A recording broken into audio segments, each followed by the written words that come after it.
Yeah. Moondog, did you see that that Monstrum came out with another Panzer? Oh, this one's no. What's different about this one? It's a 1-6. Oh Yep. yeah. I heard about that. They're coming out with that. So that one, yes, I'd heard that they were coming out the 1-6. I saw it over at Shot Show, but I didn't know when they were actually going to release it. Yeah. So I got an email today about that, and Mm-hmm. they gave me a 35% off coupon. Oh, And good. so it's hard. Well, darn it, I better release my Shot Show video then if they've already released it. Bubba, stop it! I already got the 1-10. I don't need the 1-6 now. Well, I was going to buy the 1-10, and then they say 35% off. I was like, I don't want it. Right? I already got the 1-10. Now what do I do? Yeah. Sorry, y'all. Oh man, that's awesome. So Moondog, as Yes, I was sir. saying to myself a while ago, welcome to the panel. Well, thank you. And we had literally just went around the panel and asking everybody, did you get a chance to make somebody's week better? Did anybody make your week better this week? Oh yes, we just got back from visiting my mom. My mom down in Los Angeles. That's where I grew up, and she's doing a lot. She's doing a lot better. So we went to go see her because she's having health issues. Just had a minor stroke, but thank God she's doing a lot better. So she was happy to see all of us. That is great, man. Oh, I bet you did make her day better. Yeah, for sure. There ain't nothing better for a mama or a daddy or grandma or grandpa to see youngins come in and visit. That's for sure. Oh man, so glad that you got to do that. That is awesome, and also prayers for her that she keeps getting better, buddy. And also, when's the end of your giveaway? Oh yeah, that's still going on until the end of this month, or practically the end of this month, the 28th. And I'm going to be doing the drawing after that. So everybody should try to get in on it. Let's see. I got it in the scrolling banner down below. Oh, good. So this is what I'm giving away. It's the Discovery is that Optics baseball bat. Yeah, practically. This is the biggest scope I've ever reviewed. This thing is a monster. It's like even without the sunshade, it's 19 inches long. So 16 inches long with the sunshade. It's 19 inches long. So this thing is just a beast. But it's the sharpest scope that I've reviewed for, and yeah, it performs quite well. So they're going to give one away. They're letting me pick who gets it, and you can find all the information. Well, you see there the contest link, and everybody's welcome to enter. It's absolutely free.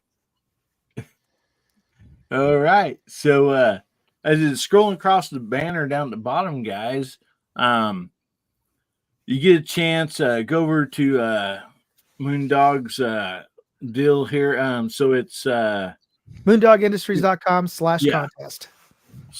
/contest. And I went over and entered. He's got directions on there that even a hillbilly can figure out. So you ain't got any excuse not to get entered. So we just had Travis T jump in, hey buddy. So anybody want to congratulate Travis T for winning tonight, or should we wait till we spin the wheel first?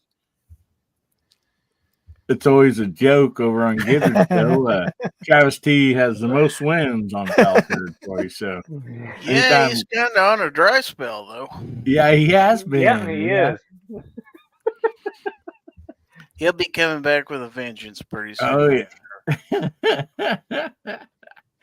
Well, so guys, make sure you go over there and enter to win that awesome baseball bat /scope.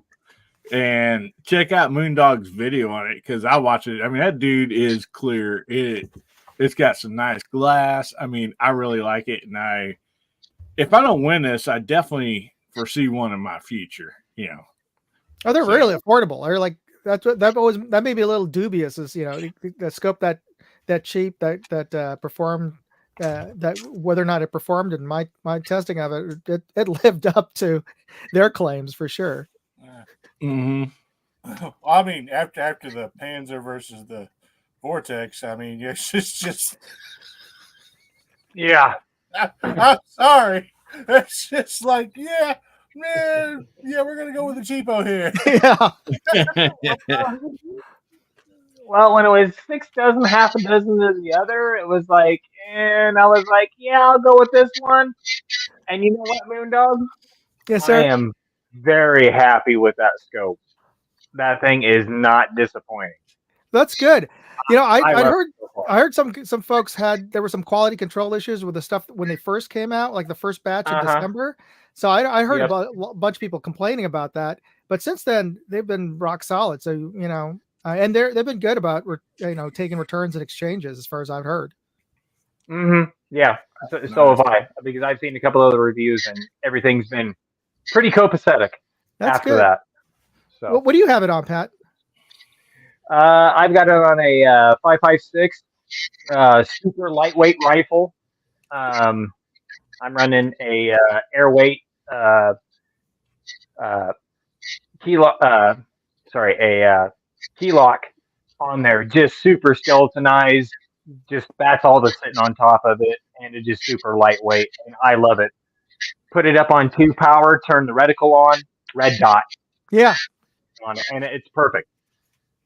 So I'm digging it so far. So thank you, Moondog, for doing that review. Oh, that's good to hear. Yeah, definitely.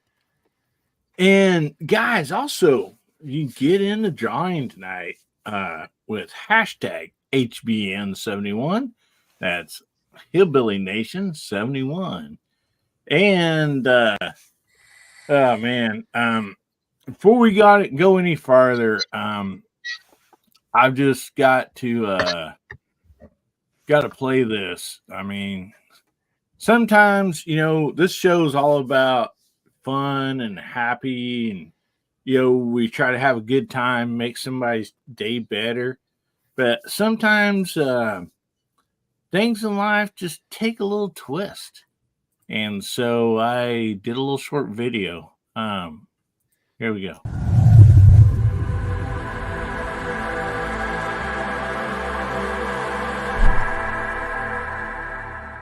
Howdy, Hillbilly Nation.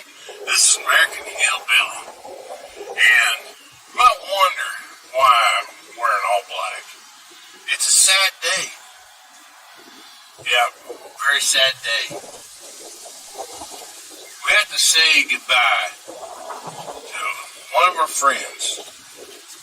Something has been with us for a while. Got here on Guns, Beer, and Therapy. It's brought a lot of joy into our lives. It's caused us all to come together and join a club. On this day, I'm afraid we're going to have to say goodbye to the skinny black knife. For old time's sakes, buddy, I hate to see you go. You're such a good skinny black knife.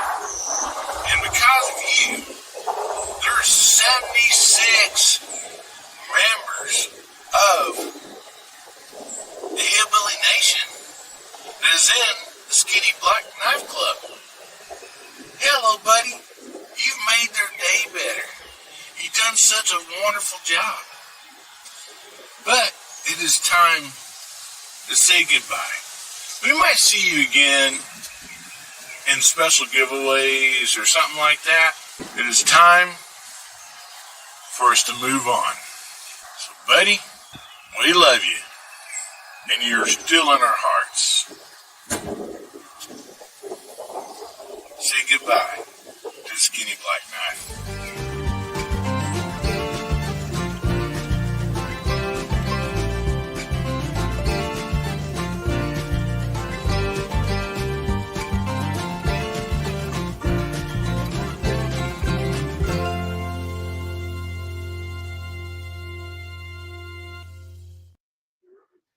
Wow, you landed it right on with that that logo. Sorry. Oh, so sad. I thought you Little were going to pretty eyes there. presents. I thought you were gonna have a video of Hasbro shooting by Mr. Bill or Wayne shooting Little Wayne. What? So, sadly, tonight will be the last night that we'll be giving away the skinny black knife on just a regular basis on Guns Bearing Therapy. Like I said, it might make a return for a special giveaway or something. But anyway, I hope you guys enjoyed that video. I couldn't pass it up. It was so windy out there today. Even with the noise filters on, the dead cat, everything, it was still getting terrible wind noise. And I even tried to correct it in the editing, and it was terrible wind noise. And so, also for some of you people that do not shoot content, when we say, well, the weather is just not allowing us to get outside and shoot some, well, that is why, because there's some days that it just ain't happening on days like today. Beautiful day out, but the wind was terrible. So anyway, oh my goodness. So so, yeah. Skinny Black Knife has been a good friend to Hillbilly Nation. It sure has. It'll be fun to see who gets the last one. Yeah. Yep. Who's it gonna be? Oh yeah. So you want to make sure you get in the giveaway for tonight. Now, next week, we'll be having something new to give away. So anyway, don't worry. Yeah. And I actually thought I would be ending that Skinny Black Knife before now. But everybody's like, wait, you can't do that. I don't have one yet. I don't have one yet. So anyway, yeah, we will for sure miss the Skinny Black Knife. But we got something else coming. So anyway, I figured we would hit a few topics here tonight while everybody's getting their entries into the giveaway. And so let's start out with a gun topic, and then we'll move on to something else. And I know we kind of touched on this some on this channel, a little bit here and there, but like Walter's video today, whether you're talking about it, you got a pistol, the matches lever action, the same caliper or whatever. And so I was like, man, that's something that I really, really like, or I think about anyhow. So we'll go around the panel here and ask everybody on the panel and also everybody on the side chat, do you like or suggest having multiple firearms in the same caliber? And I'm not talking like, oh, well, you got to have them all in this caliber, but there's like 3 or 4 kind of calipers out there that you can get in a rifle form or a pistol form, or maybe if you're really into pistols and you're like, I like this caliber and I have several pistols in this caliber, same way with rifles. So anyway, we won't limit that by any way. So Bubba, what do you got to say about this, buddy? In all honesty, as I got plastic drooping from my daggone thing, there we go. All right. In all honesty, I think for like 9mm especially, right? 9mm in any pistol to rifle caliber cartridge, right? I think it's a good idea to have at least one rifle caliber in that round and one pistol caliber in that round. Like have a 9mm and a pistol, 9mm and a rifle to see which one that you adapt to better, to get used to the differences in recoil, get used to the differences in sight picture and stuff like that, just getting used to it in general. And and that's also another easy way to adapt somebody else to that caliber. Like they get used to shooting the rifles. Like, all right, now shoot the pistol. I think it's another easy way of weaning somebody into something. A new caliber round or whatever.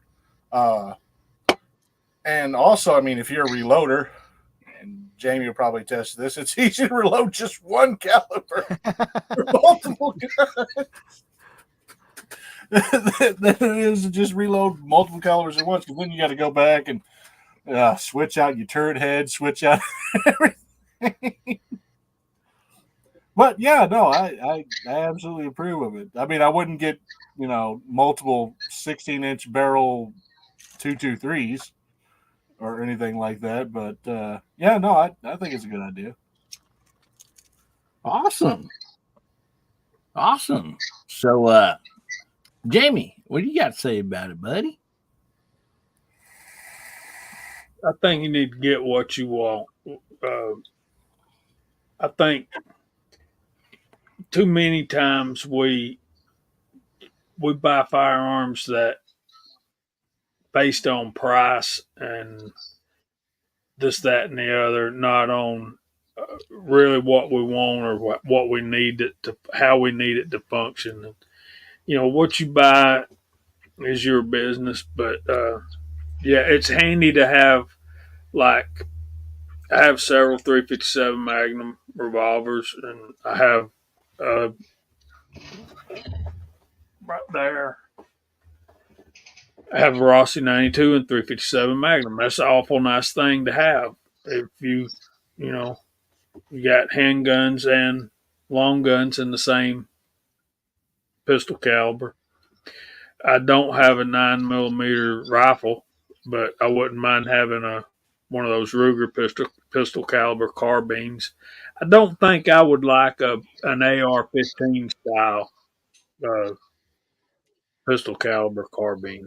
That's just not really me. That's just my taste. But I think, and Bubba's right about the reloading. You can just reload a ton of 357 Magnums and you're set for a while.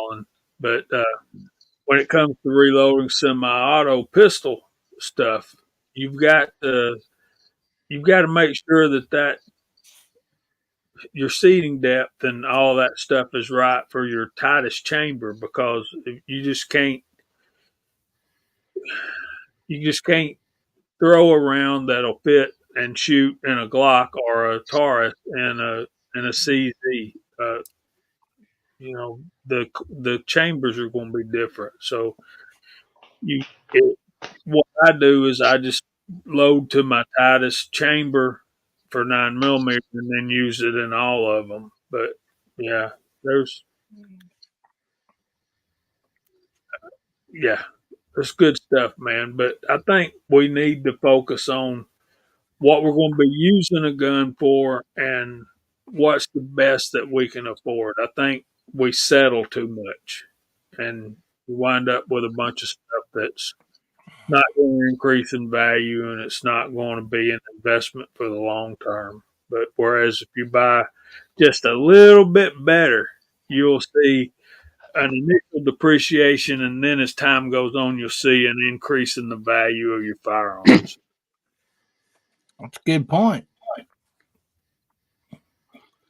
I will tell my wife that. I'm going to play this back for her a little bit later. So I appreciate that. Justify that investment. Jamie said. That's right. Well, yeah, great point there, Jamie. No doubt about that. And so we'll jump on over to you, Walter. What do you think about this? Oh, I'm a fan. I like my Henry lever guns, and I've got a single action revolver / Henry rifle combination in 22 long rifle, 38 357, 44 mag, 44 Winchester center fire, 45 Colt.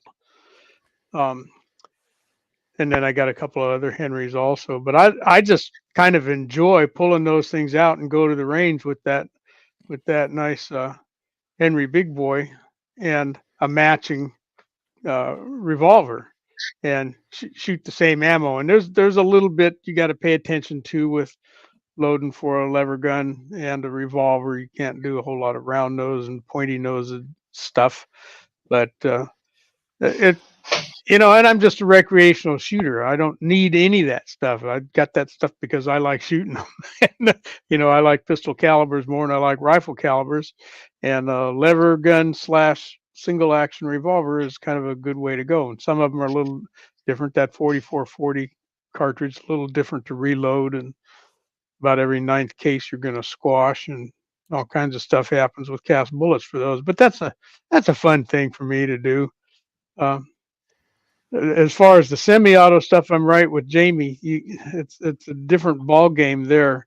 If you're going to shoot a long gun semi-auto with the same round that you would shoot a handgun with, and I have a couple of those scenarios, and so it's exactly as Jamie said. You load for your tightest chamber, and that way it's going to fit, and everything else may not be the best fit. Just because it goes in there doesn't mean it's a good fit. So you do what you can with it, and you can load up 1,000 9mm rounds with your cast bullets and go to town. I have that Ruger PC,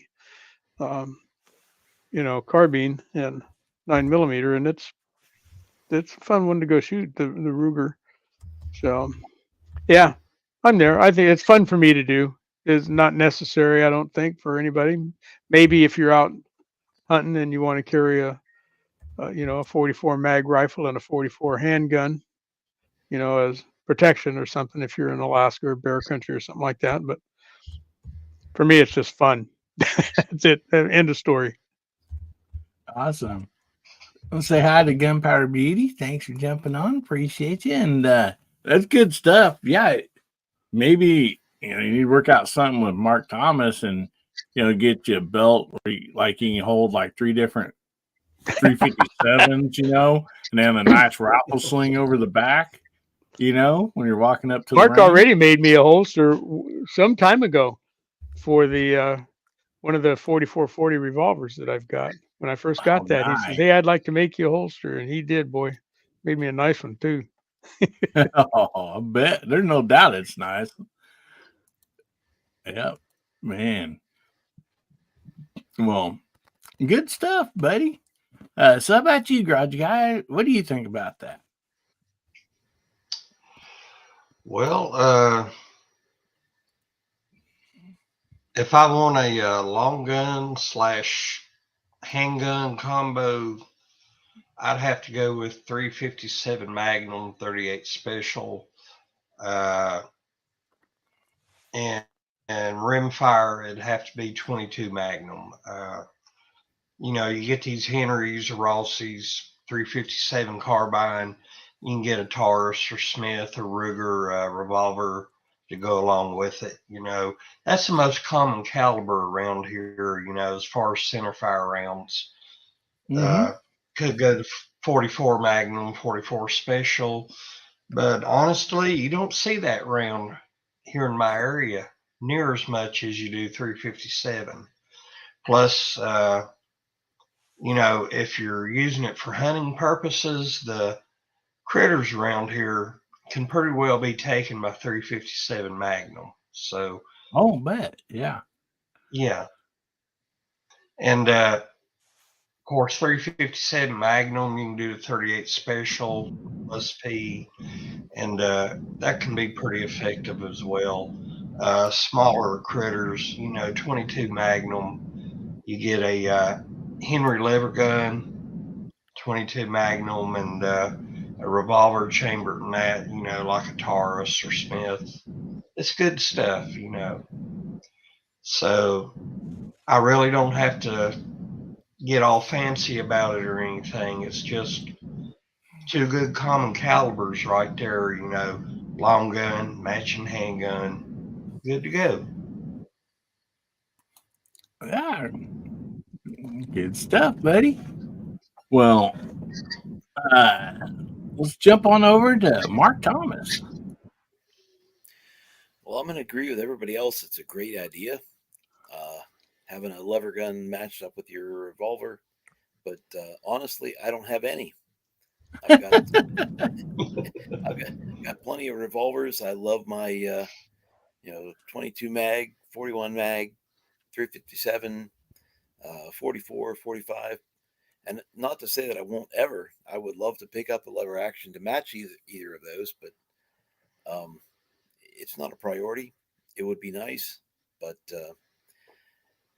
my levers are more, kind of not rare or unique, but 32 special and 35 Remington, 300 Savage. Those are my revolver or my lever guns, and it's going to be kind of tough to match that up with a revolver. But it's not something I won't say it will never happen. I'll certainly pick something up if it's the right time and I have the right money in my pocket. Great idea, but not a necessity at this point in time. All right. Good stuff. Well, we'll jump on over to you, DJ. What do you got to say about this, brother? By the time you get to the middle and certainly down there towards the end, they're like, we run out of the good points to be made. So I think this is a function of affordability because if you are focusing in for some reason, whatever it might be, on matching up calibers with something like that, you quite literally are not spending money on other calibers and other things. Now, that doesn't mean I'm trying to suggest that it's just like one caliber, to rule them all sort of thing, but I like to get in at 22. It's less expensive. It's less expensive to feed. If you become interested, as I did, in amateur gunsmithing, you can pick up reasonably priced examples and pick up, part of the trade or the hobby that some of us enjoy so much. Mm-hmm. So that's where I'm going to stick and stay. And I got the lever 22, bolt, magazine, tube magazine, revolver, semi. I got them all covered, so I'm good to go. Cool. Awesome. Good points. Yeah, real good stuff. Very good points. All right. Well, we'll jump right on over to you, Pat. Well, I don't know how much more I can cover than what everybody's been covered, but I've got revolvers and bolt actions. I've got lever actions and 22 mag, 9mm.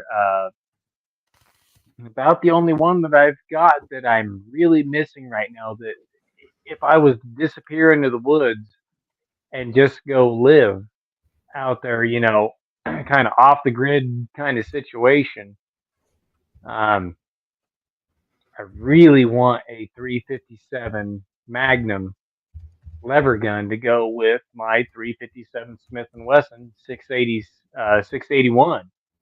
I got the whole leather holster and everything that just goes right on my hip, and just be able to feed both at the same time. And you can go 38, 357, just like everybody's brought up. Now, if I was to put, kind of take the money and put it towards something a little bit beefier, yeah, definitely 44 mag. Going out there, especially in bear country and stuff like that, yeah. 44 revolver and a 44 lever. I mean, is it really going to let you down in those kind of situations versus a semi-auto versus, I've got 9mm in the semi-auto and everything, everything feeding that 22 mag, 9mm. And the only one I'm wanting is 357 for the lever gun. But, for my, if I was going to put some serious money down, yeah, definitely 44 mag. For sure. A revolver and a lever gun, and put some plus P stuff through that just so it just knocks the snot out of things. I mean, I want to put 1 or 2 bullets into that thing and it's going to come to a dead stop. That's what I want, especially if I'm up in big country like Alaska. Yeah.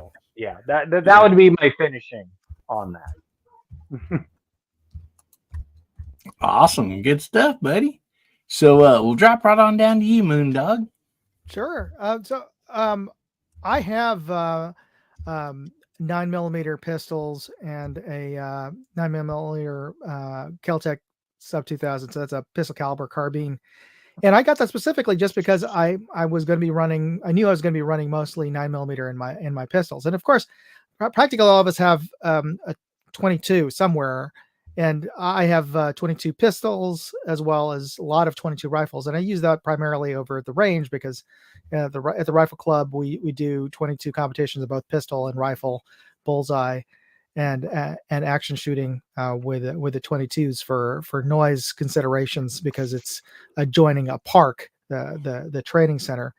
But when I first moved back to California, I did have sort of a prep mindset because of the crazy laws that they have here, and I never knew what law they were going to pass about restricting ammo. And they did by the time when I got here, they were already had been talking about restricting mail order purchases of ammo and they did pass a law which hopefully it's already been struck down in circuit court to get rid of that anti mail order ammo law.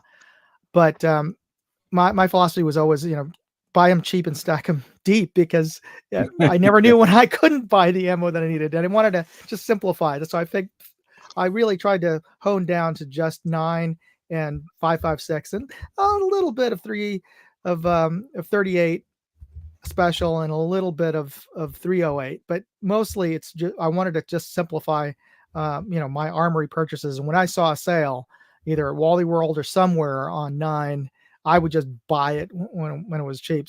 And I picked the guns that ran that ammo because then I knew that I wouldn't have to hunt around for any specialty ammo. So that's another consideration to have. I know, hopefully, God willing, there won't ever be in a true SHTF situation. But I also was thinking, like, at some point, if you had to barter Mad Max style for ammo, you probably get a better deal on ammo that everybody else wants as well. So that was my thought.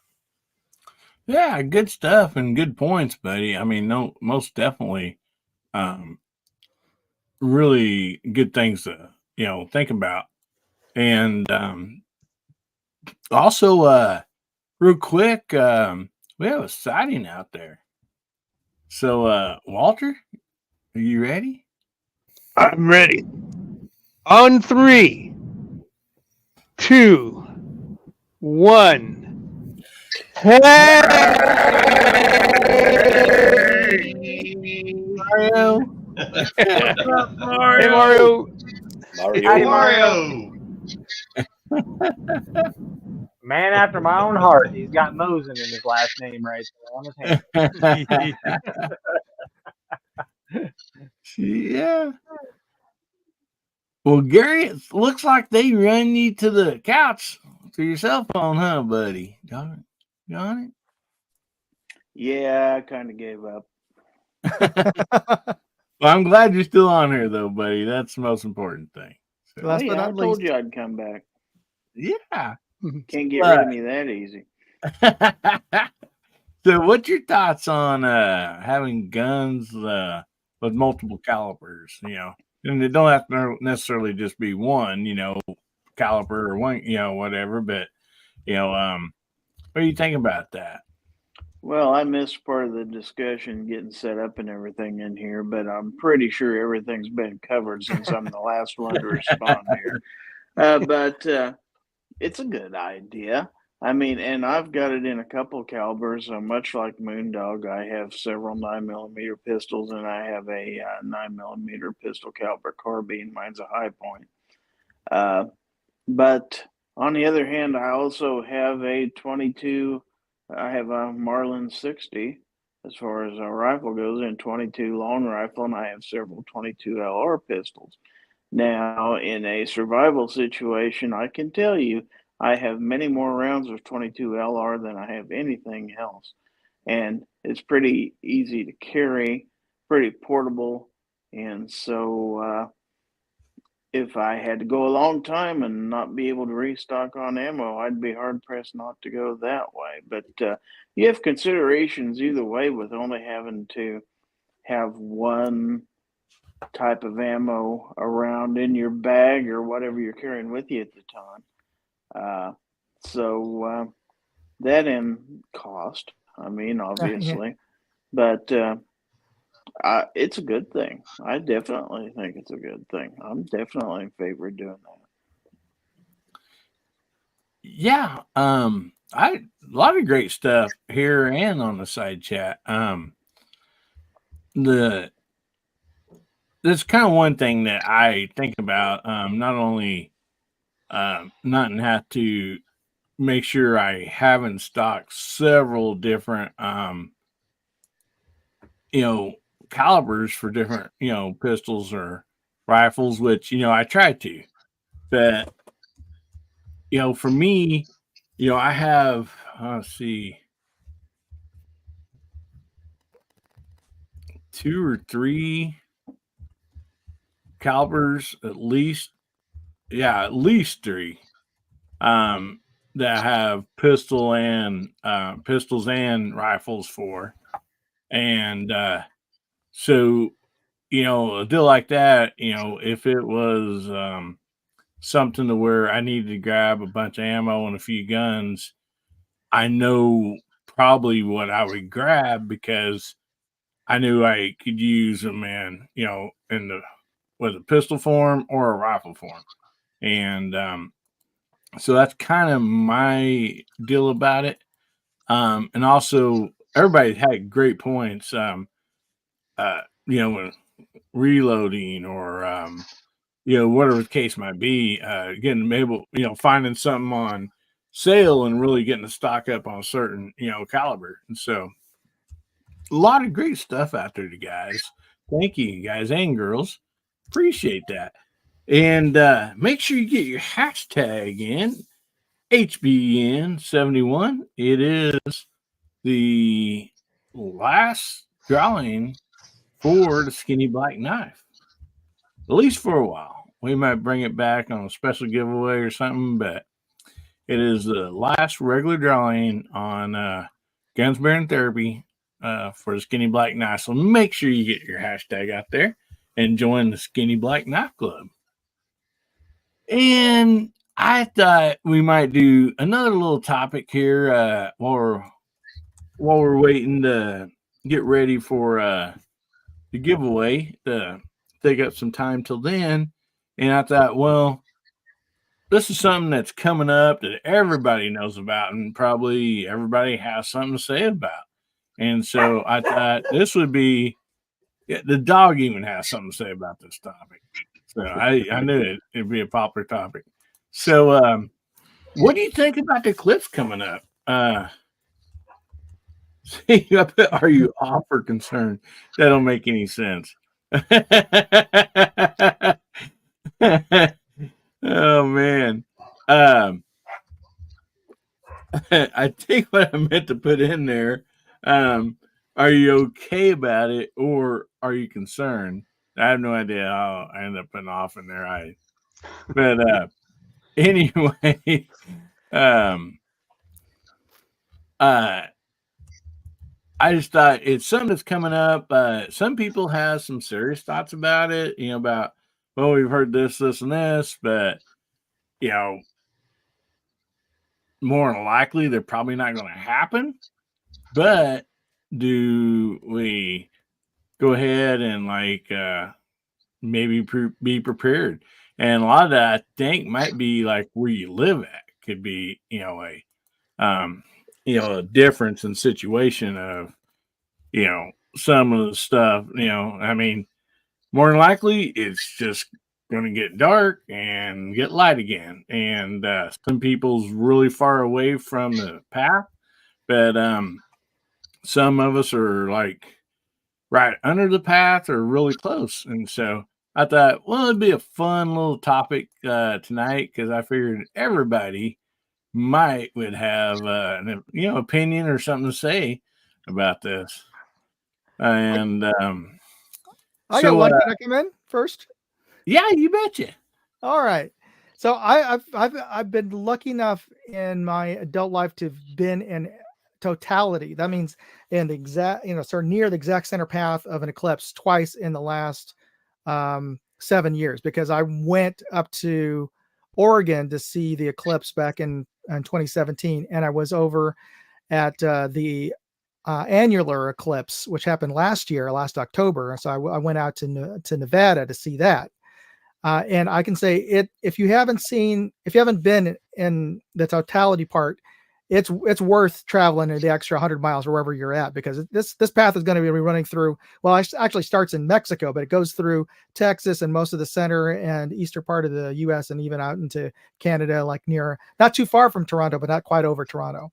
But it makes a big difference if you're in the totality and just a little bit out of it, because what I found when I was in the middle of it, up until it really got to over 90% coverage, it didn't seem like it got that dark. But once it got past 90%, it started to get like almost like it got to like dusk color. And then for, a good about 40 seconds, it was like, right after the sunset, it was that dark.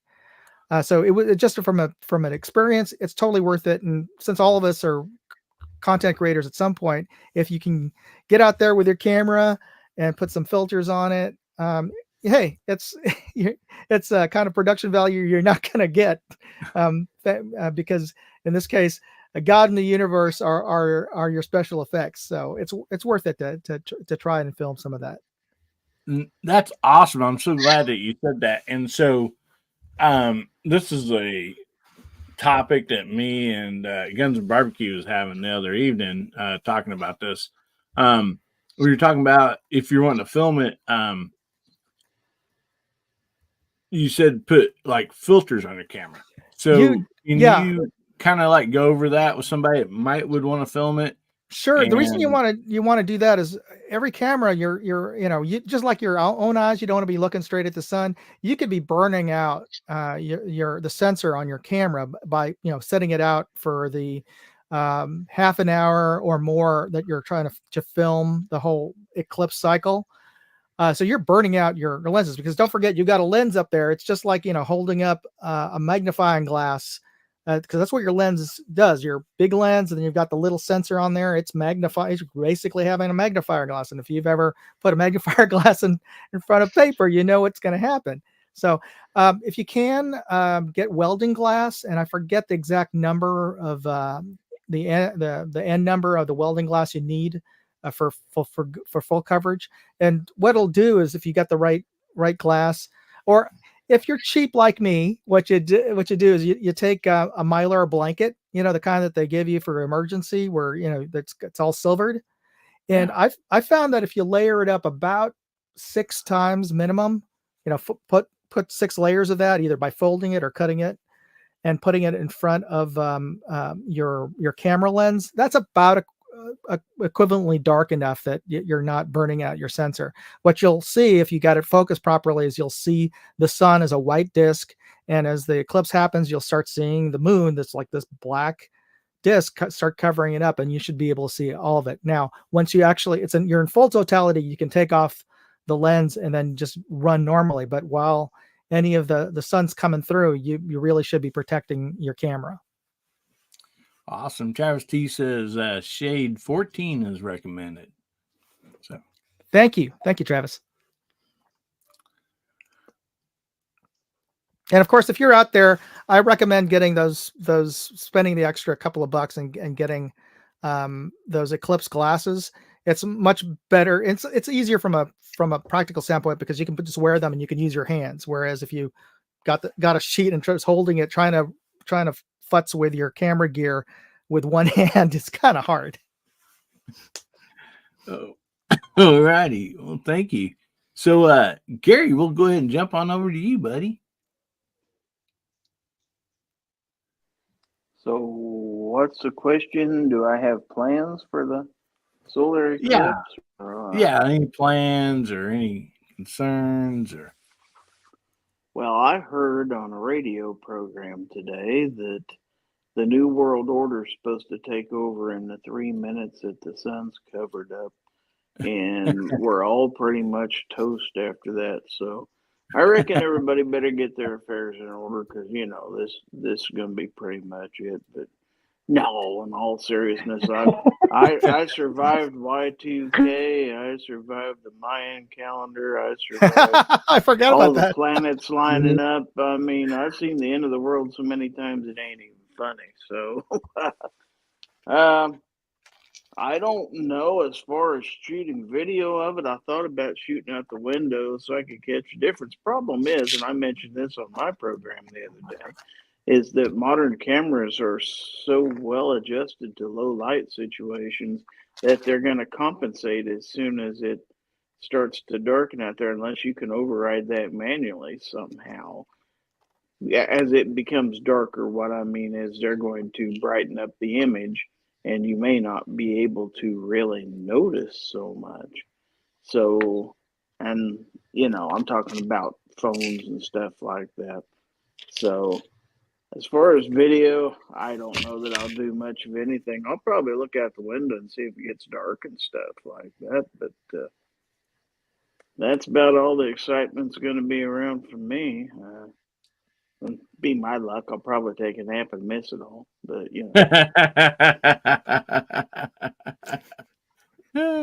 Nice. it could happen. Oh, I'm sure it could happen.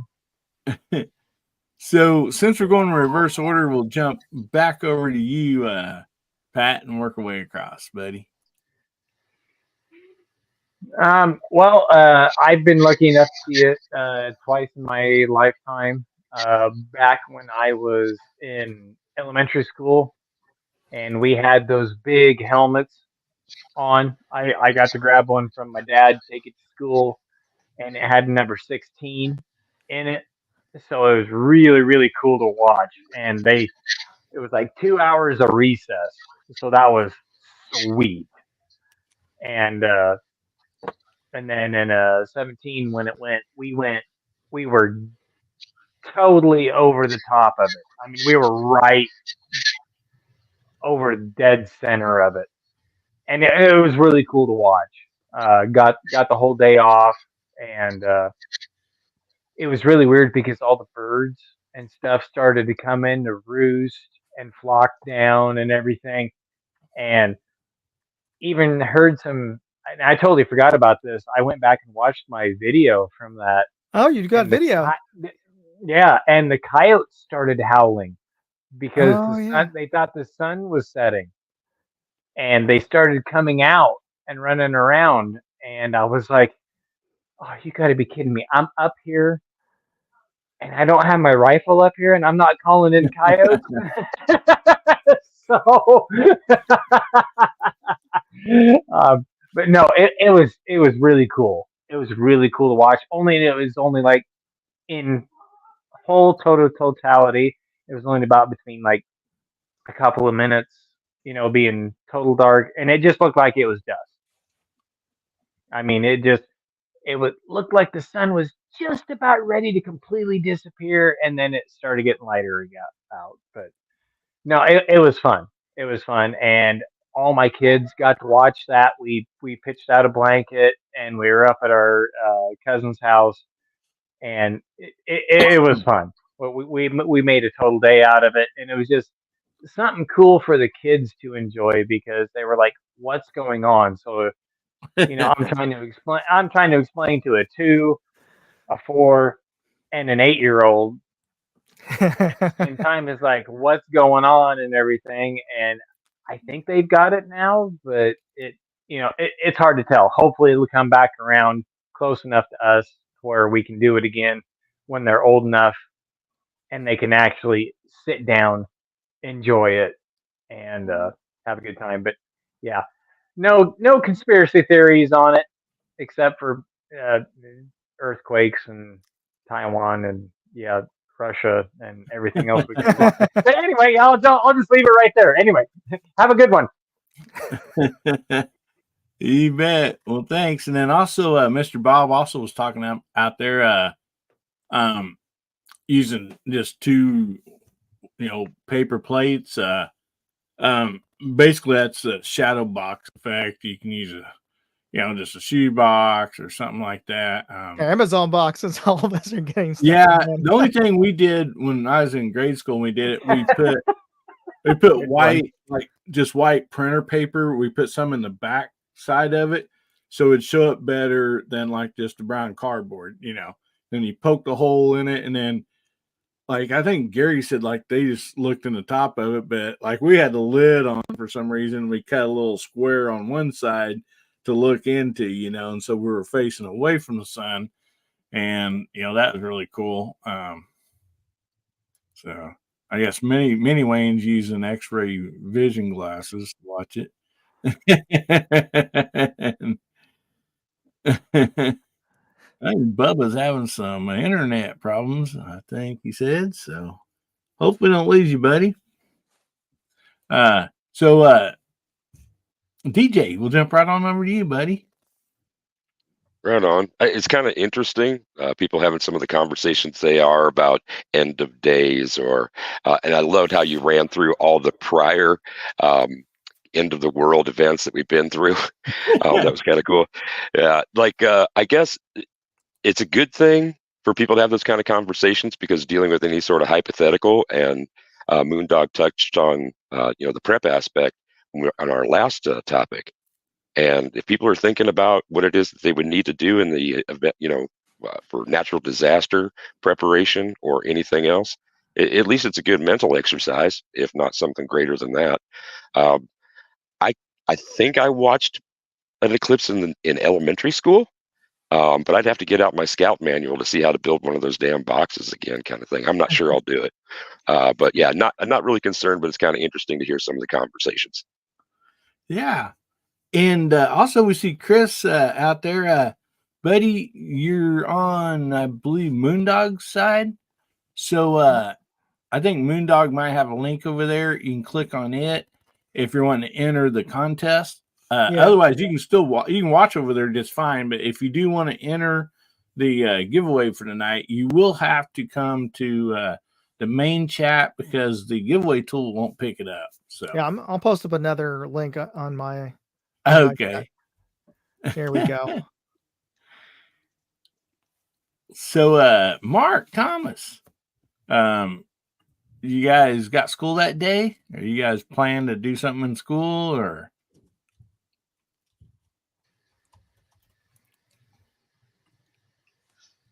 I think Mark may have stepped out for a minute.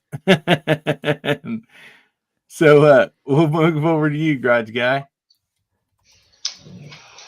Well, the eclipse that had the most impact around my area here in the southwestern part of Virginia, I'd like to think it was maybe 1990, 91, something like that.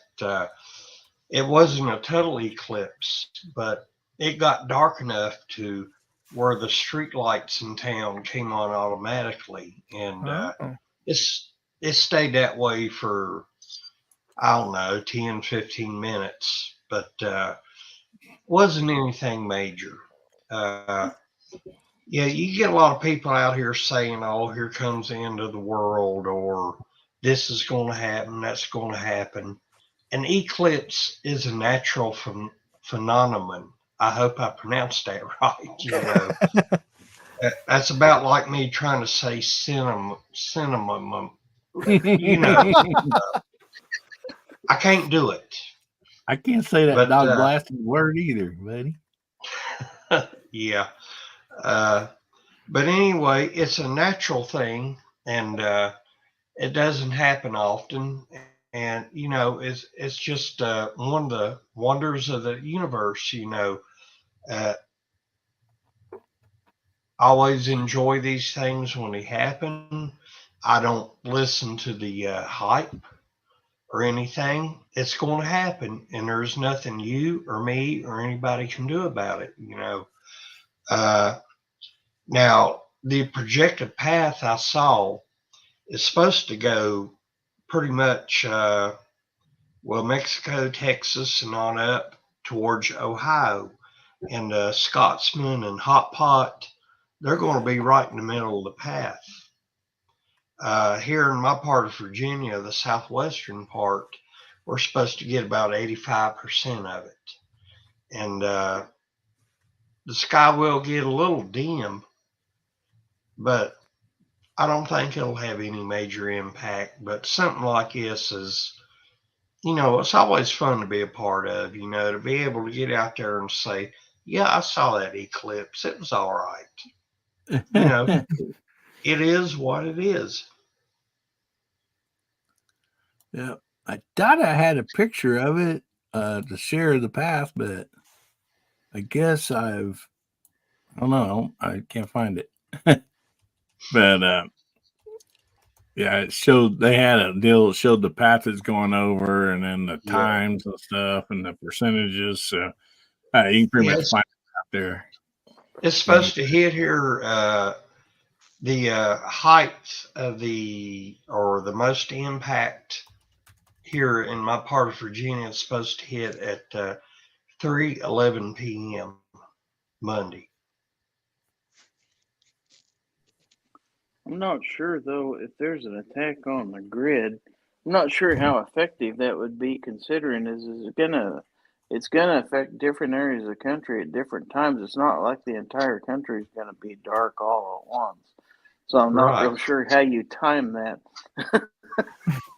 Yeah. Well, that's how they had it timed here for where I'm at. 3:11, but that's just the news. Yeah, I think what Gary is saying is like, if there's going to be an attack on the grid, well, as it's going across the United States, at what time would that be? Because it's going to take several hours to get from one end to the other. Yeah. Okay. So like out in northern, northwestern United States, it's probably, it's not even going to get dark at all there. So, so. I think. All right. All right, Walter. You're out there in California, also. Yeah, we won't see much of it, will you? No, I've never been in a total eclipse. We've had, I don't know, 3 or 4 annulars that I've been in. We had a pretty decent one here just last October. It was an annular eclipse. I think that might have been one, Moondog, you went out to Nevada for. Yep. And it was a decent one just right here where I am. And but yeah, as far as one coming up Monday, it'll just be like, man, I got to go get my cataracts checked again or something. it may dim a little bit, but probably not so as we notice it. I'm going to be at the range anyway. I'll probably just think it's gun smoke drifting over from the guy next to me.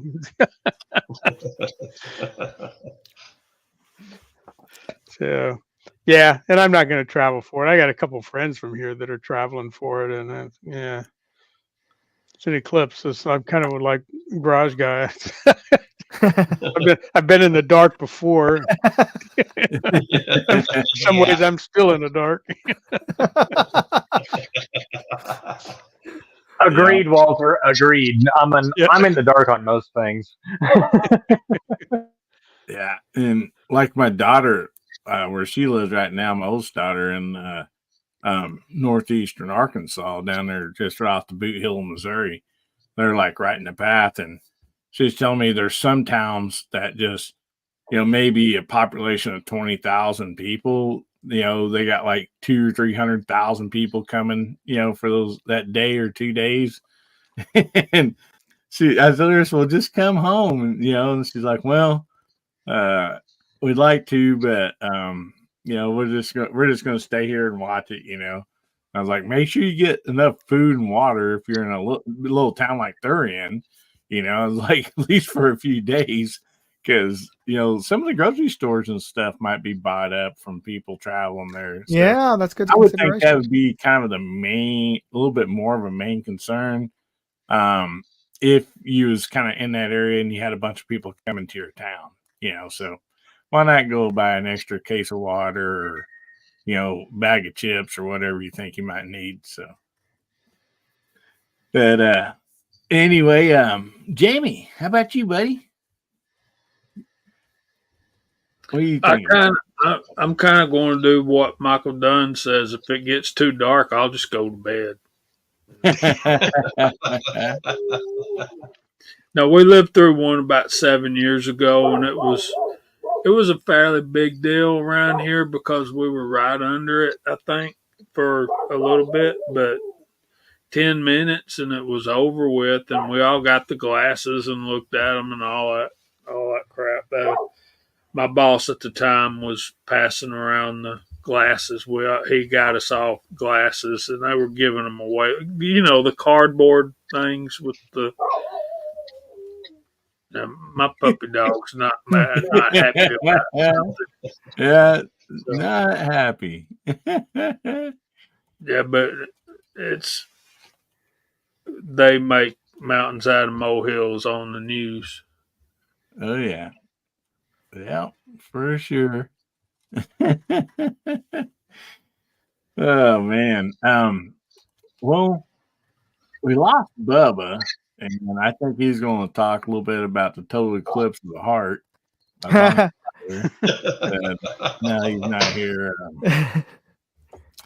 That's been popping through my head almost every time from the first time actually somebody said total eclipse, it went of the heart, and I'm just like, oh God, who was that woman? Well, Bonnie Tyler. Bonnie Tyler. Bonnie Tyler. Yeah. Just turn around, bright eyes.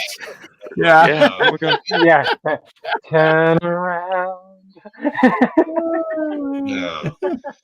Okay, it's time for me to go to bed anyway. So we're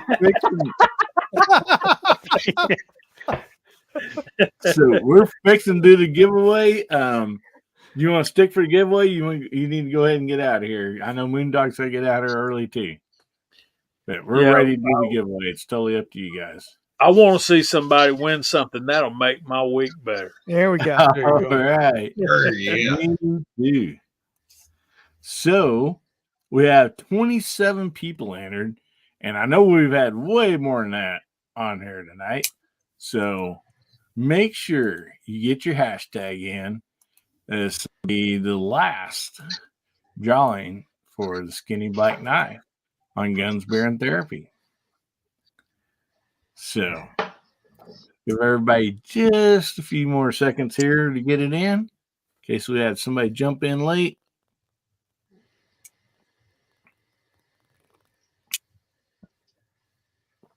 Boomstick said, I thought Bubba was going to talk about the Mitsubishi eclipse.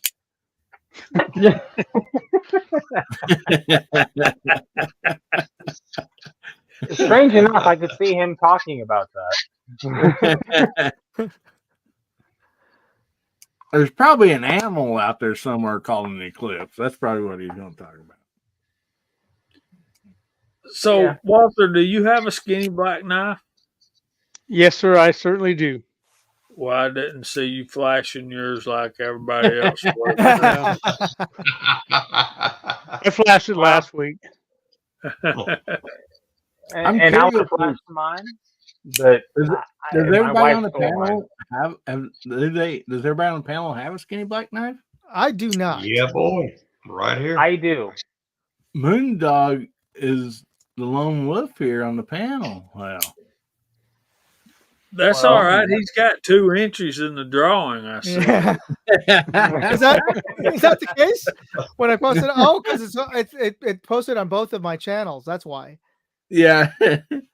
Yeah. Oh, you can type it in as many times as you want, but the giveaway tool will only pick it up once. So No, it's on 2 different accounts. Moondog Go and Moondog Industries. He's smart like that. Well, if I do get picked, I'll hand it off to somebody because I don't want to be claimed as somebody who's trying to cheat the system. No, Moondog, we want you to everybody have does a Skinny Black Knife, man. We want you to have one. Everybody does it. Facebook side, YouTube side, different channels. It doesn't matter. Everybody does it. yeah. Well, and also if you did them on his link, it won't pick them up either. So I don't know why the giveaway tool won't work across the links. They'll work for like Facebook and YouTube and some stuff, but they won't work for shared links. I don't know why, but anyway, let's go ahead and get this thing a spin. So Jamie can go to bed. This thing's wound up tighter than an 8-day clock. All right. Well, spin that wheel.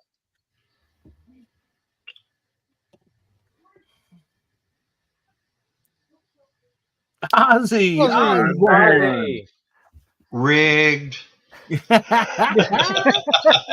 Congratulations, Ozzy. Are you out there, buddy? You do have to be present to win. He probably put snakeskin on it.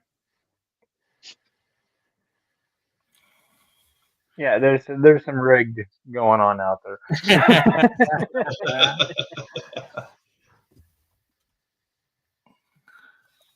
Oh, Come that's on, funny. Ozzy, make a comment.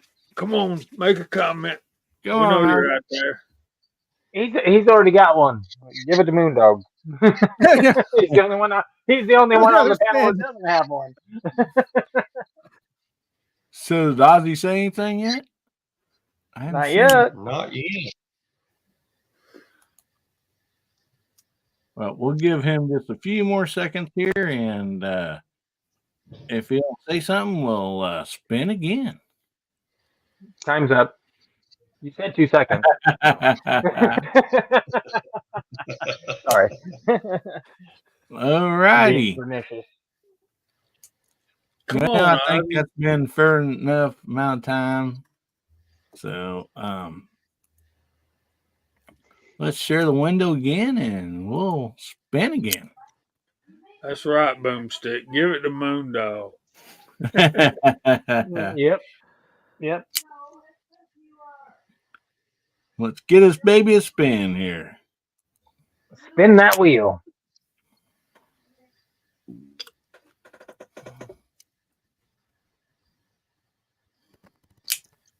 Bamadad. Bamadad. All right. Bamadad, congratulations, buddy. Congrats, man. I'll take care of Moondog. I'll send him one.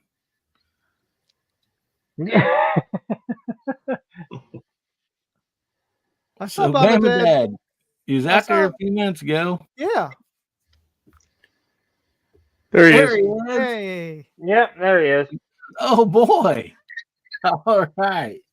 Well, Bamadad, email me at AmericanHillbillyUp@gmail.com, and I'll give me a name and an address, and I'll get that sent out to you, buddy. And also include your name, Bamadad. Yeah, sometimes people send it in and be like, yeah, this is Joe. I won. You know, like, I don't know who Joe is. Yeah. Who is this Joe you speak of? So, Okay, anyway, awesome. So, I know, Jamie, you and Moondog both need to get out of here. So, Jamie, we'll just start with you. If you want to plug what you got coming up and anything else you want to say, and then we'll jump on down to Moondog. Well, I just want to say thanks for having me and putting up with me. And you guys are a lot of fun to hang out with. And I hope to get a video out. I got an unboxing video, and I'm hoping to get that done tomorrow or Monday. And good night, Michael Dunn. I hope y'all have a good rest of the weekend, and I hope y'all go to church somewhere tomorrow. And, that's it. Thanks for having me, man. Yeah, Michael Dunn, I might try to sign it, but I don't think Black Sharpie will show up on it, buddy. I guess I can try to give me another shot, Sharpie. But, night, Jamie. Jamie, good night, buddy. Thank you so much for being on here. Good night, buddy. Make sure you guys go over and check out JH586 and the Georgia Shooting Connection. Subscribe if you're not. And Georgia Shooting Connection, you said, is 7 o'clock Central Time, 8 Eastern on Friday nights. Yep. So thanks a lot, buddy. Sir. We sure appreciate you. See y'all. See you, buddy. All right. Go easy. Nice. So Moondog, I know you said you gotta get off here too. You Yeah, got just early morning. yeah, just like Jamie, got church tomorrow, and I just got a call from Sister Mary Frances today, so I might actually have to set up the coffee urn at the church for hospitality after mass. So so I have double duty along with the choir tomorrow. So Well, yeah. So I want to thank everybody for the hospitality and for the camaraderie tonight. And I want to ask everybody who's on the chats on the side to definitely check out. I've got three channels. I've got Moondog Industries, which is my primary guns and ammo channel, and I've got Moondog Reviews, where I review gadgets and non pew pew optics. And I also have Moondog Go, which is my travel channel. And actually, I'll be reposting up my video from the annular eclipse last year. I realized that the original video that I posted up in a hurry on my way back from Nevada was not in 4K. So I've rendered that video in 4K. Nice. Yeah. So Jeff, I'm going to post up right now Moondog Go. And I'll also put up Moondog Industries, so you guys can check that out. And Moondog Industries, I'll be posting up a booth video over at Aero Precision. They're coming out with a 22 suppressor that is really super light, and I got a chance to shoot it over at the range over in Nevada over a SHOT Show, and it sounded like I was shooting a hand stapler that was that quiet. So it was great. Yeah. So, and I'll be posting. I'm working on some reviews of some an Athlon scope, as well as I'll be testing. I'm testing out one of the Loophole's new BX4 binoculars. So you'll see that on Moondog Reviews. All right, everybody. Thank you again for such a great night. It's good to see everybody. Good night, Moondog. Good night, Moondog. Good to see you, buddy. Have a good- Guys, make sure you go have over a and good one. subscribe to Moondog. Great channel. Yep. You won't be Thank you. disappointed. Yep. Awesome. Have a good one, brother. So does anybody else need to jump off here? Yeah, For I'm Mark? check out. Yep. Okay. Yeah, and actually, I think you stepped away for a minute a while ago. We were talking about the eclipse. Do you guys have something at school planned or anything? No, actually, they've got a half day set up. The kids are going to get out way early, and they're going to be able to be home. So no problem with viewing the eclipse. No liability. Oh yeah. Yep. Both my school and my son's school. Wow. All right. So school's out. Yep. Cool. Well, Yep. that's All a right. good deal. Well, Mark, you got anything to plug before you jump off here, buddy? No, I might try to make a range day video with that new 45 Colt Blackhawk I got. That's otherwise that's it.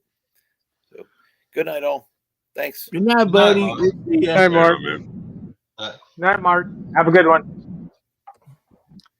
So go and check out Mark Thomas, guys. Great channel. Does not only range stuff, gun stuff, but also does awesome leather work. He's quite the craftsman. I mean, really good stuff there. So anyway. Oh my goodness. Yeah, it's neat to, I guess, it would be kind of cool to get out of school for that. Let's see. Oh, also one other thing I want to remind everybody, we got Thunder on the Prairie coming up June 1st and 2nd. And if you want to go to that, make sure you get a hold of Travis P11 or Defense Dad. Actually, you can go to their channels. There's information on there about how to sign up and all that. There's several people that go, content creators and everything, and so actually, I know there's 3 right now on this panel that's going, and I'm planning on going. Hopefully, I can make it. So, yeah, and so yeah, it's a great way to get out there and have some fun, and it is not expensive. I mean, by any means. I mean, No.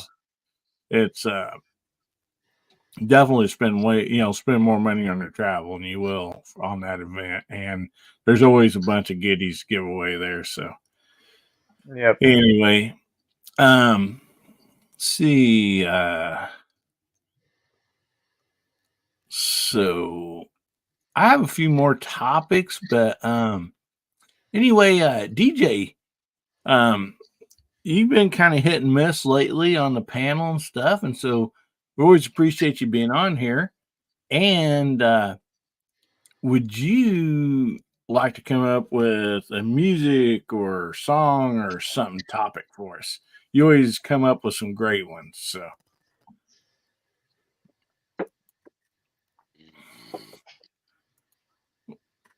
don't want to put you on the spot there. Sorry, buddy. Just a just a wee bit. Well,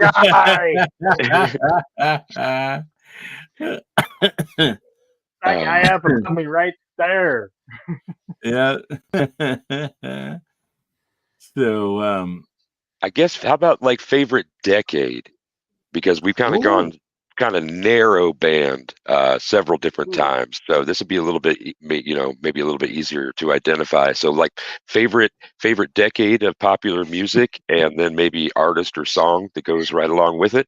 And Hillbilly, since you put me on the spot, you're on the hot seat. Go. Well, really quick, Michael Dunn has a public announcement out there. Remember, do not stop in the highway to view the eclipse.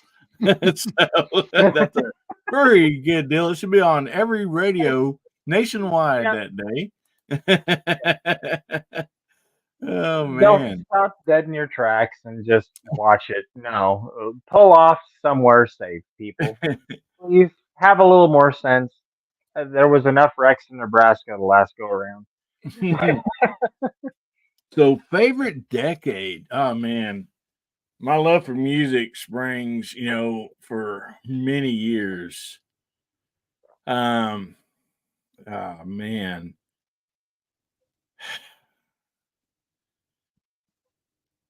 I want there's a decade that I really appreciate the music for, definitely, and I like the music, but I don't know if it would necessarily my all-time favorite. Man, probably. Just pick your favorite decade. Yeah, I know it is so tough. It is. I would have to say if like I had to pick a decade that that's the music that I was going to listen to on and on and on. I would probably have to go with the 80s. I mean, not that it's my absolutely favorite, but it's right there. On different reasons, I could state a different decade, but yeah, if I was going to listen to it over and over again, probably the 80s. Right on. Want to slide over to Walter? What do you got, man? Too easy. The 50s and doo-wop music. I love that. I listen to that stuff still all the time, from like the Del Vikings and Frankie Lyman and the Teenagers and the Drifters and the Platters and the Shirelles, and back when musical groups had cool names.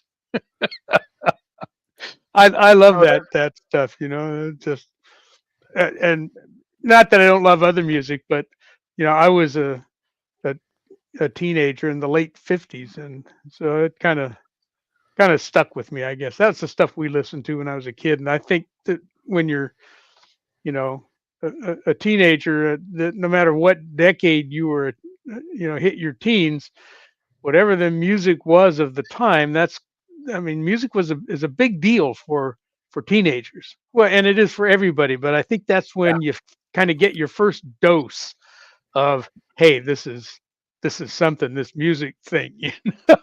We all started playing instruments and stuff at at that time, picked up, 2 or 3 different instruments. And so that's easy for me. Here I am more than 50 years later, and I'm still digging the 50s music scene. Right on. There's Oh plenty yeah. there to dig, and like the bands the groups that you were naming, like vocal harmonies, just instantly into the head of most of the ones that you named. So definitely, it's going far past the '50s. It's like a transcendent genre for sure, and its influence I think people might underestimate. So text chat, check in on that tip. Let's see, Garage, what you got, man? Well, Walter mentioned doo-wop music. Now, I live less than 1 hour from Princeton, West Virginia, and a well-known actor named Bob Denver, who played Gilligan. We all know who he is. Yeah. When he left Hollywood, he come back to Princeton and had I guess it was a low wattage doo-wop channel on the radio.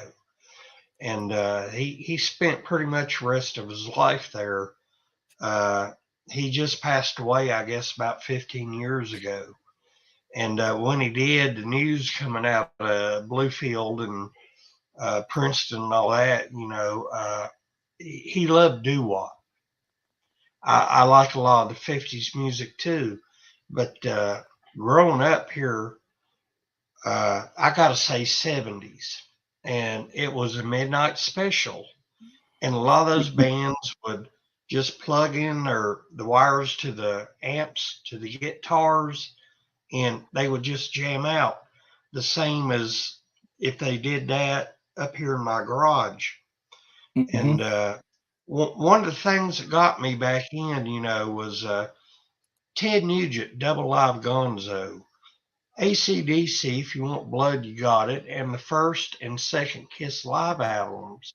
You just plugged in your instruments and you jammed out on stage. And it was live, it was real, it was raw. Now, some of them albums, they might have took the recordings back into the studios and kind of polished them up, but still yet. Gary Wright, Love Is Alive, on the Midnight Special, a lot of these other bands, 70s. The 80s to me was too full of keyboards, synthesizers, and other push button instruments. I did not get into that. Van Halen, when they did Jump, I'm like, what the heck? It was a good song. Yeah, but bing, bing, bing, bing, bing. Yeah, no, hell no. Give me an Ace Frehley solo anytime. That solo at the end of She on the first live album, yeah, that's where I was at. Right on. I could hear that solo in my head, and like I've had Kids Alive 2 before I had the first Alive, and so it was a treat to be able to go back, and I was like 11, 12 years old.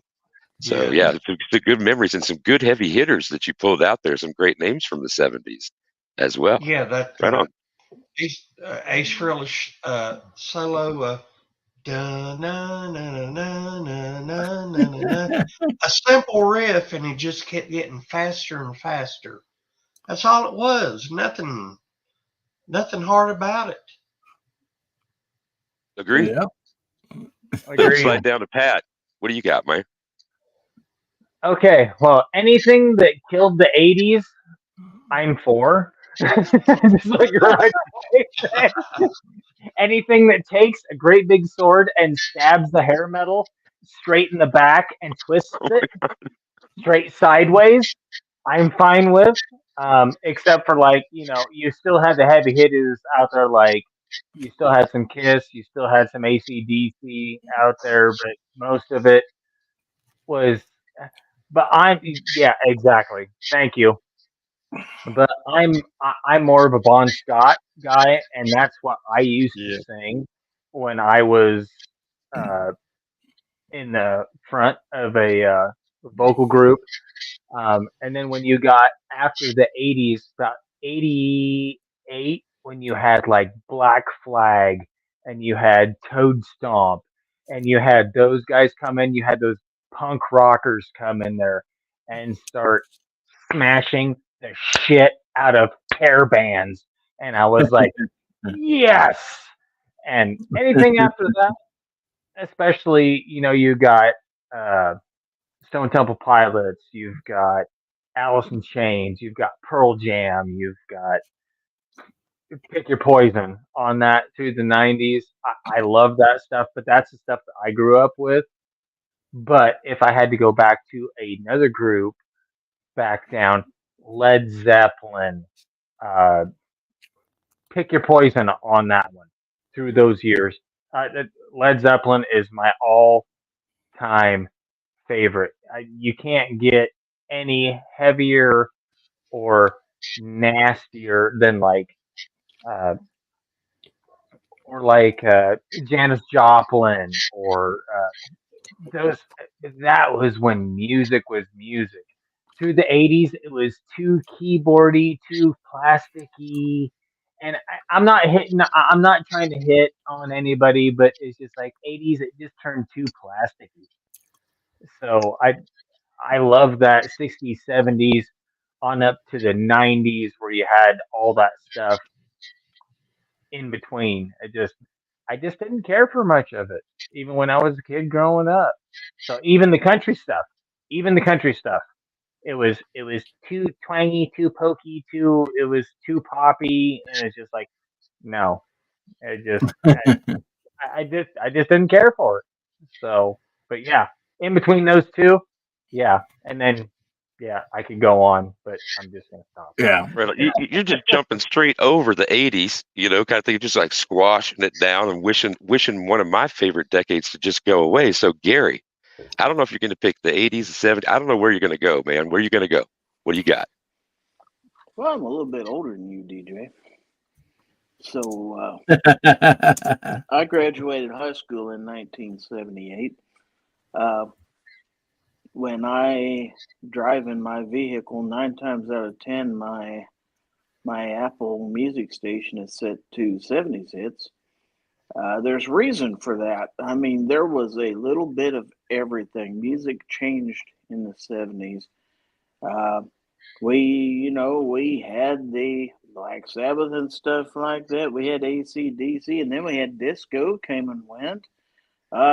You had Motown, and everybody was listening to Motown too. It's like there was so much to choose from out there, and it was all good. I mean, it was all good. So yeah, anything from very hard rock to the soft rock and stuff like that. Gosh, there's just about everything in that decade, and that's what I grew up with. That's what I listened to. Now, there's good stuff in the 80s, don't get me wrong. I'm not going to sit and trash the 80s. I lived through it too. I had MTV and all that cool stuff, and I saw that there's cool stuff come out in the 80s too. But if I had to pick, it'd be the 70s. Right on. And again, you're making such good points for landing in the 70s. And when I first started Walter was talking about when we're hitting upon our taste and our style kind of thing. Walter's talking about that's what I grew up with.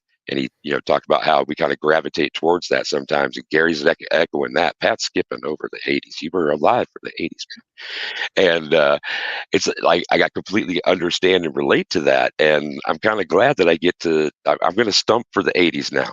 And I'm going to start it off with a couple of different reasons. But Pat, I want to touch on, you mentioned Black Flag. You mentioned how people were just stomping a mud hole into a lot of different things. You're absolutely right. And one of my favorite shows early on was Black Flag in '85. And I contrast that with having seen Ozzy and Motley Crue the year before. So you got SoCal punk rock, and you got an English, former. We had talked about Sabbath coming in earlier as well. Yeah, so I really enjoyed that decade. It was also the decade where I got to create some of that autonomy I appreciated my parents, both musicians, for providing me with their own record collections and influences and selecting live music for me to attend. But it was time for me to do more than just pick out something because, once every couple of months I might get a 7-inch single if I was good. And I think we'll all remember our first, half a dozen LPs or cassettes or CDs, whatever it is, sort of thing, or at least the favorite bands that we had where they could just play nonstop and it would be just fine with us. And Not so, Westward. Sorry. see you later, man. So, no, not at all. So, the 80s for me, getting out of the beginning of those, coming through, having absorbed a lot of new wave and other stuff, I was ready for the second British electronic invasion. And bands like Depeche Mode really made that decade snap to attention for me. Electronic music began then. Within a couple of years, I was working in radio and able to program in some specialty shows, stuff that was even more fringe at the time, like when industrial was coming, the precursors to some of those bands that you were talking about, Pat, in the 90s. So it was really, I'm not saying all those bands were trash back in the 80s. It was just it was the hair band stuff. It really got me in a twist. And that's all I'll say about the hair band stuff. Well, I got you, man. I can blank that out. See, I love the hair bands. Well, and for a guy who said, Pat, you said, this is 70s, you're a Bon Scott guy. I'm a Bon Scott guy too. Mm-hmm. And like, it's hard to not like acknowledge, at least though, with that band in particular, how the 80s was a turn. And when you had Brian join the band and they came back out and you have that just boom, starts out with the bell sort of thing, that was a great divider of the decades kind of thing. It was. It was. Sorry. Keep going. You're good. No, I was. I have nothing against Brian Johnson because he was a power vocal for sure in the 80s and in the 90s and on. I'm just saying, it's just I just didn't like the hairband stuff, and that's just my personal preference. That's right on. Just my personal preference. Well, Gary touched on the fact that disco existed, and disco is the precursor to the electronic music that we saw in the 70s that grew into my 80s bands kind of thing. And Hillbilly, you were standing tall for the 80s at the beginning, and I wrapped it up with the same, man. So we're coming back up to you for a new topic or where we need to go with the 2-hour mark. This is a good one. Took me a second. I just wanted great topic, and I wasn't thinking like Tommy Boy's out there. He picked from 75 to 85. I didn't think about splitting the generations. That's a good one. I'm sorry. Did he say anything about why he picked that cut? Because I'm curious to find out. I don't know, Tommy Boy. You still out there, buddy? When I seen you put up 75 to 85, I'm like, dang, that's a cool deal. I like that. I think Garage Guy's got something to say on this. Yeah, there is one song from the 70s in the album I forgot to mention. I apologize for interrupting. Sure Pat didn't mention it?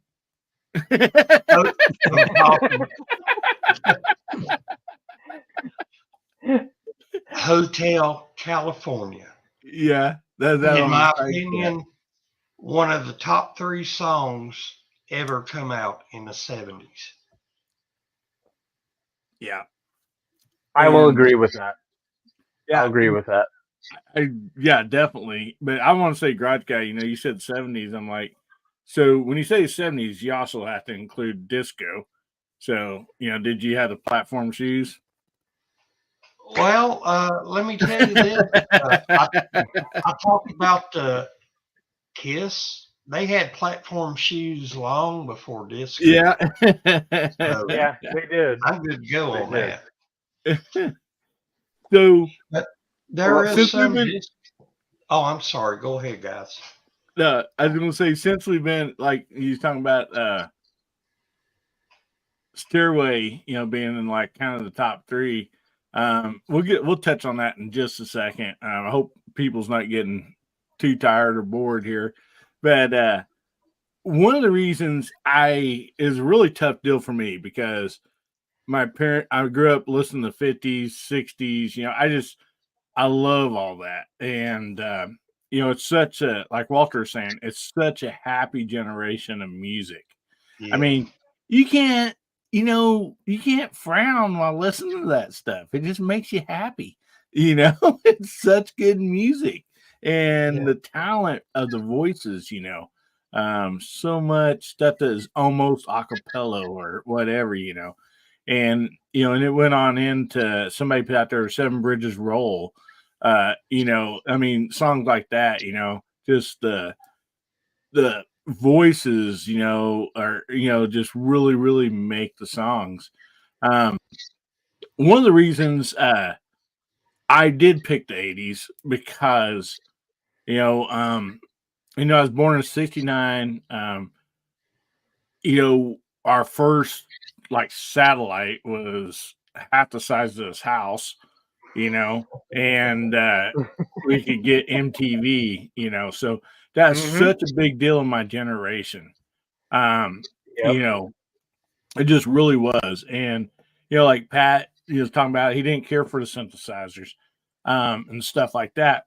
That was something that, like, never heard of. Like, it just, and like Jump, also, it was like that was something brand new that my parents didn't listen to or nothing. So it was like a new feed for us youngsters, something to kind of grab onto that was our generation, And so that's the reason I think I said that, even though I love so much music, country and rock, but I had to think, that's what I had to think about for a little bit. I'm like, it would have to be the 80s for me, but I mean, every one of them picked a great, deal of music.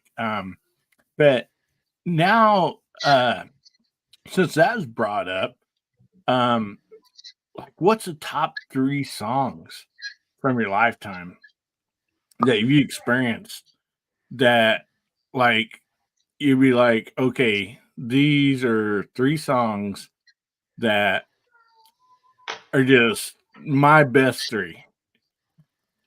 What do you think about that, DJ? I think, good sir, perhaps we should take that on as homework because as much difficulty as we have to even pick in a decade and a couple of representative examples, top 3 discussions, bro, we could have individual brackets in our heads popping off, starting with the top 100 and trying to narrow those down. I couldn't give a responsible answer tonight, but I will give it a whirl. If the other cats are down, I'm down to play that too. So what do you like? What say you all? Yeah. Forget about it. That's a whole nice topic right there. Okay, Yeah, 2 to 1. Live too long. Narrow it down to 3. There's 3 million. Yeah. Exactly. Thank you, Walter. Thank you. Okay, 3 to 1. Because there's, I could do my homework on it, but guess what? It's you might have to give me 6 months to narrow it down to 3 songs. At least 6 months. At least. It might have to be a year because, wow, there's been a lot of good music that's come out from when it started, because you can go from bluegrass all the way up to R&B to Motown. Man, I've got too many walking through my mind right now that it's just like, wow, no, can't do Well, it. you'd have to pick. Nope. You have to pick 3 from each genre almost. Yeah. You know? Yeah. So Yeah, tell you what, exactly. I will add that to next week, and we'll do like, maybe Hillbilly, go. you're gonna have to schedule that at least 6 to 9 months out. That's all, like after Thunder on the Prairie at a minimum. Yeah, after Thunder on the Prairie. Thank you, because we can custom discuss about that for at least 6 hours. Well, At we least might 6 just hours. start like a little series, and we might just go decade to decade.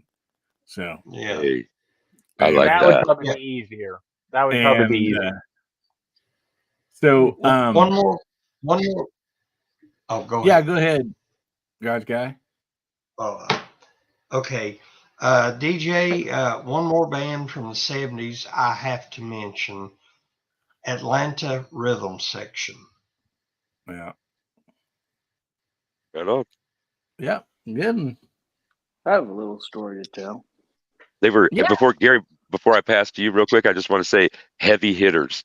Atlanta was underrated at the time. That was a group of heavy hitters that came in. Yeah, absolutely, man. We'll Yep. talk about them sometime. Agreed. Gary, what you got? Well, today my daughter was trying to shock me with some of the music she could play on my radio. So she was calling out this song and that song, and I'm shaking my head. And finally, I called up on my Apple Music. I called up a particular. I'm not going to name it because I'd probably get in trouble for saying the name of the song, but an old Frank Zappa tune. And because I remember that band, if you wanted to really party and have a good time, you put on Frank Zappa when I was in high school. Because that was stuff that didn't make it on radio all the time. It was kind of your fringe music. You know, you had to be a really dedicated person to be into Zappa. And so us people that were into Zappa, we kind of took pride in that. So that's the kind of stuff you could do in the 70s. You know, you could bridge out and go wherever you wanted to go with your musical taste, man. Absolutely. I will always argue that Zappa is one of the greatest American composers. Period. Oh yeah, His output and his talent, incredible. One of his understudy, the guy who first started to do his charting for him is Steve Vai. Guitar fans will know him. He's currently out on the road with Joe Satriani. So you get a chance to see two, modern legends kind of thing in a show like that. There's lots of great stuff that's going to happen with all these discussions. And Gary, thanks for adding that in, man. I dig that. Yeah. Awesome. So we will go ahead and call it a night here. This has been fun. I really enjoyed it. I hope everybody else has too. So as we go through the panel and everybody does their plugs or whatever they'd like to say, go ahead and add in one band that had just a great rhythm. Might not be your favorite, but just that band just always had a good rhythm. So we'll go ahead and start down with you, Pat. You go ahead and plug your channel too and everything, and anything else you'd like to do. But I just had to cycle it through my head, and the first one that always comes off the top of my head, just from when I was a kid, is Johnny Cash. Johnny Cash was a excellent storyteller. He could tell a story, and that was half of it, hands down. If you didn't have a good story to tell through your song, forget about it. You might as well just chuck it out the window and just go on to the next one. But anyway, thanks for having me on the panel tonight. This was a really good topic to end it out. And DJ, I hate you because really 3, only 3. Yeah, I don't know. I don't know if I can do that. I honestly don't know if I can do that. But Gizzard, Viejo, Garage Guy, DJ, everybody, thanks for having me on the panel tonight. Man, it's been a awesome conversation tonight, man. It's, especially the tail end. The pistol with between the guns and the music. Literally two of my favorite topics. So I'm happier than a pig in slop right now. So all right. Thanks for having me on, buddy. Appreciate it. You bet. Thanks a lot, buddy, for being here. And guys, go over and check out Pat in the Bunker. Go over and subscribe if you're not already. A lot of good stuff. You never know. You might see Pat on a tractor, Pat in a tree, Pat on a four-wheeler. You just never know. So it's always great to go over there and check it out. Appreciate you being here, buddy. So, Gary, let's go ahead and jump on to you. Plug your channel and name a band that just had good rhythm, something that pops in your head. Good rhythm like you could dance to or something Yeah. like that? Or Yeah. That's what I call rhythm, I assume. Like, well, heck, since I brought up disco and I lived through disco, and I like to sit here and say I hated disco, but that's probably a lie. I mean, we all kind of, I still listen to it every once in a while. I don't think you could talk about disco without talking about the Bee Gees. And, oh, yeah. but Bee Gees didn't start out being a disco band. They kind of pretty much got it going and everything, but you know, they were there long before disco and long after, may I say. But it's kind of hard not to sing along to some of those songs, so why not? Let's go ahead and give disco another life here tonight. Anyway, as far as my channel goes, Foul Territory Friday nights at 9 p.m. We got we'll have a new knife review next week. Got some new Civivi knives that should be out Tuesday, so look for that. Also, knife shorts pretty much every day. And well, thank you for having me. As always, great show. Well, thank you so much for being here, Gary. I sure appreciate it. Guys, go over there if you're not and subscribe to Gary's channel. And don't miss Foul Territory on Friday nights at 9 p.m. Central, 10 o'clock Eastern.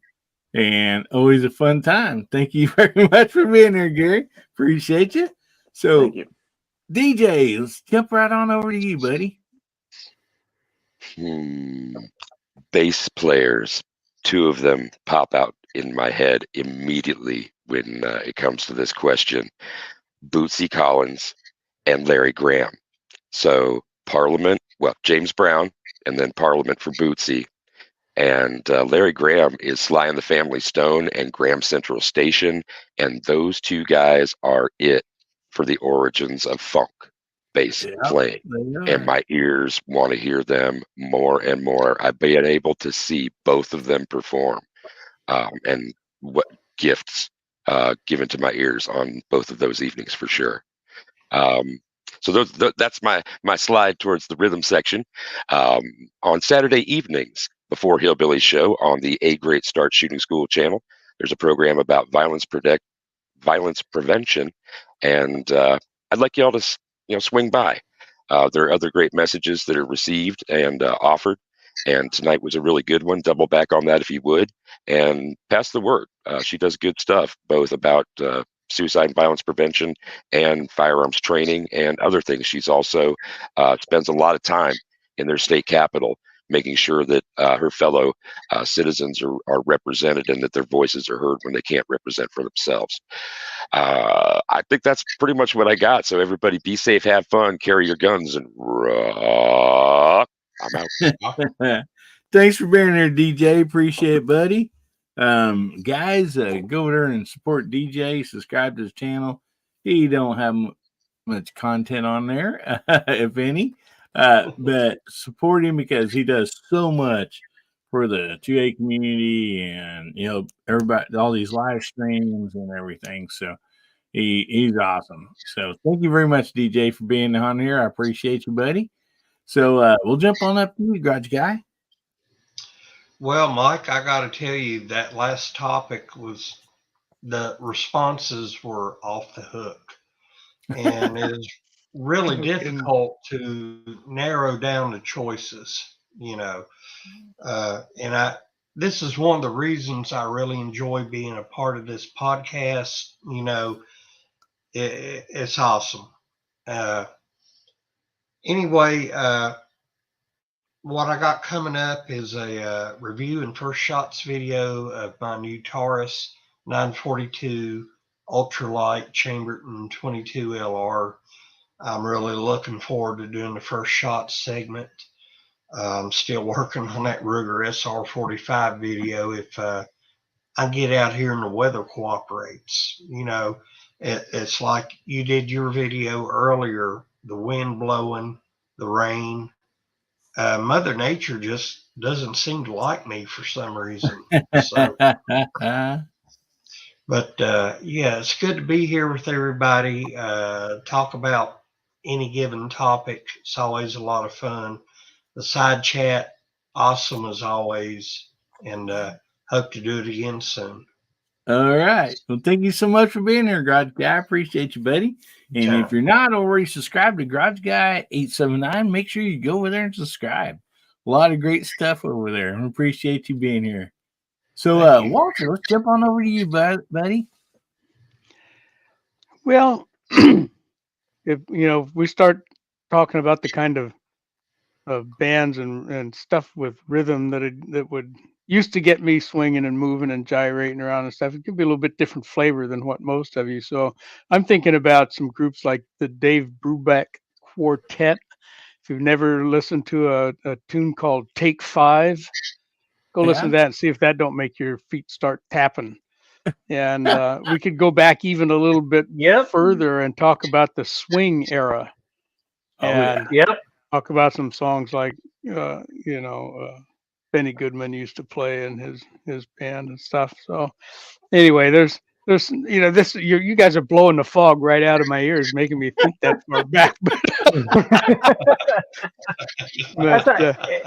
It keeps you lively. It keeps you lively. Yeah, it's kind of fun to go back and think about that stuff. But anyway, as far as what we got coming up over here at the Viejo Bench, we've got the next chapter in the 45 ACP shootout coming up on Monday, and that's where we're looking at, what do you do if you don't have really good load data readily available, and you go look at Lee's manual, and it's got a bunch of data in there, but you got no idea what bullets they are. And so I've got a whole bunch of cast bullets that nobody's got load data for. So what do you do?